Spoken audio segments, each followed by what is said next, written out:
Good morning everyone and again welcome back to my daily blog. তো দেখো, প্রতিদিনের মতো আজকেও চলে এসেছি আমি একটা নতুন ভিডিও নিয়ে। ঘুম থেকে উঠে প্রতিদিনের মতো আজকেও আমি বিছানাটা পরিষ্কার করে নিলাম।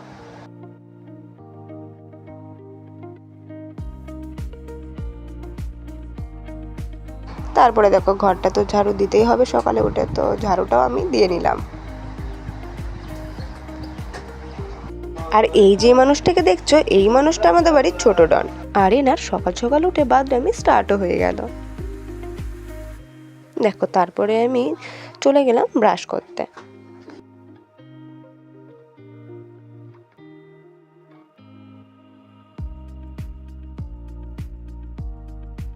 ফ্রেশ হয়ে যাওয়ার পর আমি চলে গেলাম রান্নাঘরে, যেহেতু দিদি বলছিল যে সকালের টিফিন বানাবে, তার জন্য আমাকে আলুগুলো সিদ্ধ করতে হবে।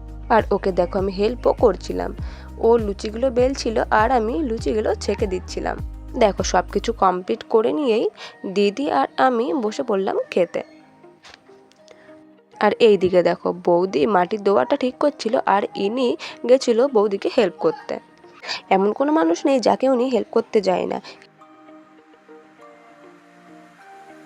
তারপরে আমি চলে গেলাম চান করতে।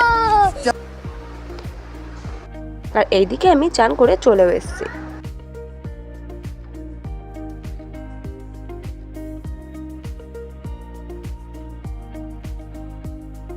দেখো, আমি চুলটা ঠিক করে নেওয়ার পরেই মুখে দিয়ে দিচ্ছিলাম ক্রিম।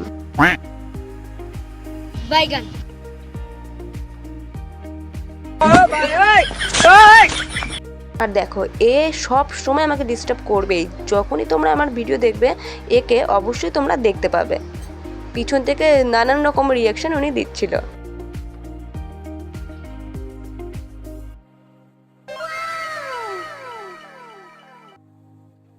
আর চান করার পরেই আমি দেখি বাসনগুলো এইভাবে পড়ে রয়েছে। তো এইভাবে বাসন দেখতে আমার একদমই ভালো লাগে না, তাই সাথে সাথে আমি বাসনগুলো ধুয়েও নিলাম।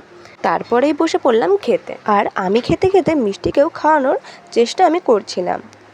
দেখো, খাওয়ানোর সময় কতটা বাদরামি ও করছে।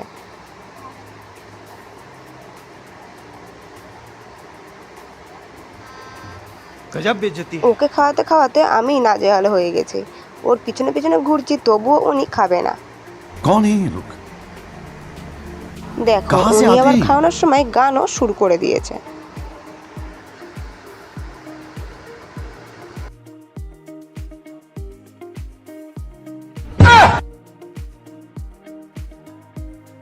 আর হ্যাঁ, আমার ভিডিও যদি তোমাদের ভালো লেগে থাকে তাহলে আমার পাশে থেকো।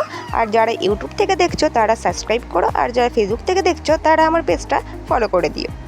চলো, টাটা।